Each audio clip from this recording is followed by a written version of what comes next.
Hello guys, how are you guys doing? Hope you guys are doing amazingly well. As you can see today, we have a special guest. His name is Andrew. What do you feel like now? What is this funny? No man. I want to be myself here. So which one is not yourself? Which one is not yourself? Which one is not myself? So yeah, so like Christmas goods. You're uneasy for me for this place. You carry me. We can't be shooting easy without the people. They brought me to Ovo. Do this scam. I beg you. He's not used to the life, that's why. So guys, his name is Andrew. He's our HOD at the Alpha Cathedral, and I brought him to share some of his experiences, because he didn't come from the technical world of being a sound engineer, but he was able to evolve into this technical part of music ministry in church, and he was able to help the sound in the church to where it is today. So guys, I have the honor of having Mr. Andrew. Did I get it? please just say yourself. Just tell us your name. Just pronounce it. Hello guys, it's me, Andrew Gray, HOD of the sound department at West House Cathedral, and it's a privilege to be here. Okay, so is it Andrew Igwe? Andrew Igwe. So I got it now. Whatever. So guys, like I said, we would love him to share some of his knowledge to me. So there's one question I'm going to ask you, and I'd love you to give the audience out there some little bit of knowledge, some little bit of experience. Sure you get. So now, Mr. Andrew, I would love to ask you, please tell us, how did you get into this sound world, into church sound? What was, some people will just come because they have passion. Some people will just come because they were forced. Some people will just come.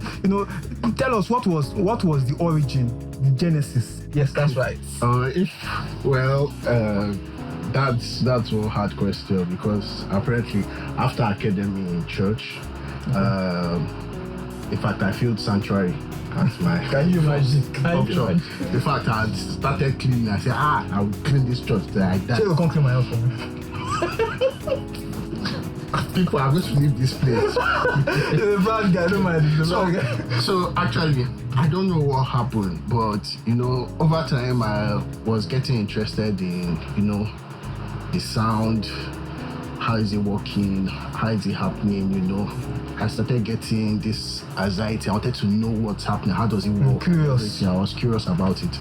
So I decided to switch. I said, okay, let me go to the sound department. Though when I even got there, I started with the CD room. That time they were still doing CD and everything. So I started with the CD, and I didn't know much about everything that goes on from console and all those mixing. I didn't know. So I started with production side. Hey, they'll bring the CD message for us. We burn it on CD and everything. But it was a gradual process. I started taking note of things like, okay, when they go to the front, how they switch off devices and everything, the process, how they do it before even looking at the console. Because each time I stepped into where the console was, it was scary to me. I see different buttons. You see different buttons, different lights, like 10 faders that will multiply to like 100 in your eyes. You'll be like, this guy that is on the console is bad. Welcome to the world. It's bad. How is he doing it? And you don't see one person every day. So it was a gradual process from there, building myself. But it wasn't instant. That's what I can say. It wasn't instant. I had to learn, unlearn, and learn again, which I'm still doing till now. So there's one thing. Sorry, because there's one thing I always tell my students and some people that learn from me. I always say something. He said learn and learn and learn. As I'm always learning, and the more you learn, the more you evolve. Like I constantly am growing. Every night I always practice. Yeah. The moment you stop learning, that's the moment you stop growing. And when you stop growing, what happens? There, stagnancy. When you got into this sound department and you saw the way things were going and you had a bit knowledge, I want you to, from your own perspective now, because I want to give my own perspective because I'm a technical person. So I want you to come from somebody that is not coming from that technical part, that just learn on the field. So that's one that learn in the field. I want you to tell me, to your own knowledge, what do you think sound is? Like, what is it? How important is it to any worship ministry, or is it not important, or we should just ignore it? First of all, sound is very important. Okay. Sound is essential to every ministration in a church. I have to say this. Now, we have different people. Some people come for prayers, some people come for counseling. There are some people that come because of the ministration, the sound, the ambience, that feeling, the quality of the sound that they hear, how it is, this way the bassist is slapping it, the drummer, everybody, the lead vocal, how everything is coming, and the atmosphere is pleasant, So everybody comes to church for a reason, but sound is essential, because to me, I would take sound as one of the backbones of church, because it tends to draw people to come to church early to be able to worship and praise God. True. That excitement, that feeling, that vibe. Most people, not all of them, born again Christians. That period gives them that moment to worship God, to enjoy that, special feeling that, so this is what Christians enjoy, worshiping God, that live performance, and we can't deny the fact that there are sometimes that, praise and worship tend to even draw people closer to Christ, and, they now tend to, at the end of the day, give their life to Christ. So it's very essential. Sound in church is very essential, and that's why I say, it's important churches to invest in their sound. It might not be expensive, but something good enough to make the atmosphere pleasant. Now, there's one thing I noticed. I run the sound in the Metro campus, and sometimes it could be challenging for me to do so, to get some things.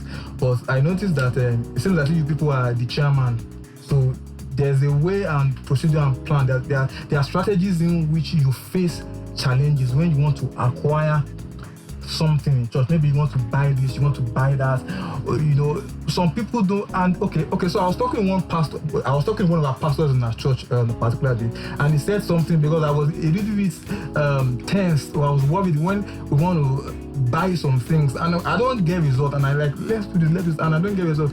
And he said something. He said maybe the way I'm communicating with my HOD is probably not right, or maybe he's not getting the information. So sometimes language barrier or understanding can be a little bit of problem. Not all the time, can be a little bit of problem to getting some things done. So this is my question to you, Mr. Andrew. How do you manage challenges you're faced with anytime you want to acquire things, repair things? Because that's one of the major problem of the sound unit, because there's always something that will happen on a Sunday morning. You will need to buy and repair, but most times we don't get what we want. So I know that at least God has helped you guys. You guys are able to do this, do that, and you've gotten good results. So how do you guys manage this challenge? Wisdom. So actually, it's tricky, but sometimes with prayers too, you put those things in prayers. Then again, the people you are dealing with, the pastorate, the ministers, they are not as technical as you are. So what you do is that you have to explain to them the reasons why you are getting this equipment. Now, for me when I want to present anything with figures, I explain to them first and foremost that, okay, why are we getting this thing? It's because if we don't get this, and this is what is going to happen. Okay. And we deal with excellency, which is one of our core values in Harvest House. So therefore, if we don't fix this thing, it's going to just bring down our value. So therefore, that is why we have to do this and this. Now, sometimes there might be like, okay, we can't get this. So what we will do is try to find a way to make the best of what we have, pending the time. Then also what we can do is approach it at a level that, okay, if it's too expensive here, can we find it somewhere else that is moderate, bring the price down, or later on when there's money, we get it. But sometimes you don't have to be pushy about it, but you have to deal with it, adding patience and also wisdom to it, then letting them understand why you're getting that equipment, not in the technical aspect, but in a layman aspect, so that they are able to understand it exactly. So it just explains to them, not that I want to buy PX so speaker, you now put price there. They'll just be like and now say not approved. But once you're able to explain that, okay, so and so that's why we want to get it. This is what we want to get. We now put the price there, so it's easier for them to understand and not deliberate on it and say, okay, this is too expensive. Can we get something more moderate that will fit into it? Wow. And I consult for different churches, and their engineers are always like, Harvest House sound is and I'm curious, like, okay, let me ask him, like, what really makes, what is, I serve at the Metro campus. Sometimes, most Sundays I'm not in church, so I don't know what it sounds like. But he is the one in charge. So he's going to be able to tell us what they are doing, the secret sauce they are using, what is it that they are doing, like, what is it, like, all these things, it's necessary. Please shed the light on the matter. There's no secret to, honestly, it's good. Well, sound, it's about what you want. Okay. What is your expectation for that day, for that service? Okay. Before Sunday, I always picture what my service wants to be like. How I want to listen to, the sounds come out. How I want the drums to come out. How I want the vocals to come out. The truth is that before every service, that is Sunday service, even Wednesday service, a day before, mostly at night, I listen to live concerts. Okay. Now, I know this might sound not religious, but I listen to the likes of Burna Boy's concerts, the live concerts.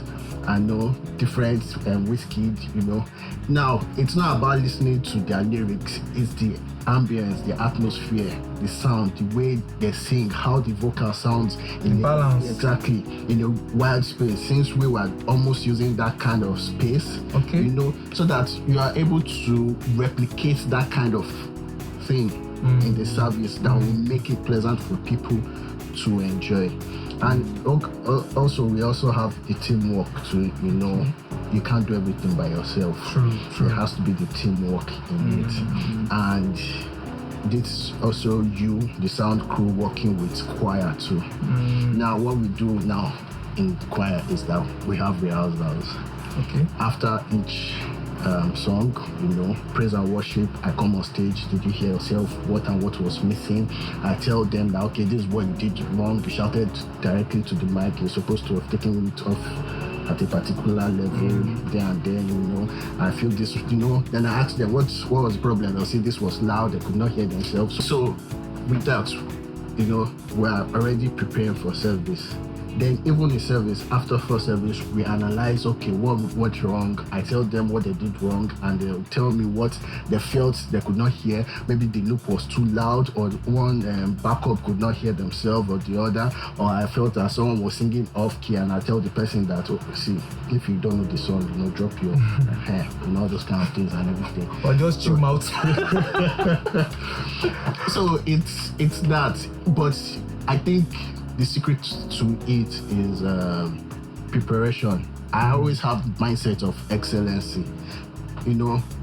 I thank God for Harvest House Academy. It brought me through that process. So it's that mindset of excellency that I take when I'm always in front of the console. I always want to give the best. There are sometimes I even rate myself after the service. I feel bad I feel that the sound isn't pleasant. That's gotten to a stage that if I feel that everything isn't synchronizing together, I step aside and I let someone mix. Because I feel that I might just make it all worse. So from there I'm able to now analyze that, okay, this is what went wrong and improve on it. So it's consistency, learning, watching, seeing things, then applying them. You're going to make mistakes, but the thing is that getting over them and pressing forward and making sure you deliver that excellent service in church. You know, that's always the priority. There's this thing they have at the back of their head of the way the sound is supposed to be. And it's not wrong if we present that kind of sound in church. That is why you see that music in the gospel ministry now is evolving into different diversities. We are bringing in amapiano, we are bringing in pop, we are bringing in afro. These things are the things that we are bringing into church. But one mistake that I observe is that we have the style, but what will actually make that style to be transmitted to well or to be amplified to the people is missing. You see a good choir with a bad sound. Sometimes you see a bad choir with a good sound. So one thing I always say that everything you are doing has to be balanced in terms of the sound. Technically, it has to be balanced because, like he said, if he's mixing at a point in time and he feels as if he's going to step down. Briefly, I want to tell us what's the connection between the choir, the sound team. How do you guys communicate? Because I know that that's one of the most challenging departments, the two departments to manage in church. So tell us briefly. Okay, so before I became HOD, I was able to observe from past administration how they related with choir, and you know, I found out that there was a gap between them. So you know, when I became HOD, I said I had to create a relationship with choir, and that was the first thing, because when I came into I started studying about, you know, live sound, choir and everything. And one of the basic things, most of the books I read and videos I watched was that creating a relationship with choir was very essential, so that there's this bond between sound and choir. So, you know, I created that bond with them, not just with the head of choir, but also with everyone, you know, so that I'm able to communicate with them easily in terms of, okay, this is how you're supposed to say, you know, you don't have to shout when you're, this is how to handle the mic and everything. So it's important creating that relationship, because if you don't create that relationship, there are going to be a lot of friction. Even though up to now there are still frictions, but it's little. We always quarrel, it's normal, but you know, at the end of the day we resolve it. But that bond is there, that understanding is there. We work together as a team. Because if sound is at the left and choir is at the right, there's no way we can infuse a good sound to, you know, to the atmosphere. You know, it won't work. There will be so much disconnection, no matter how good you are. So there has to be an infusion between the choir and the sound team.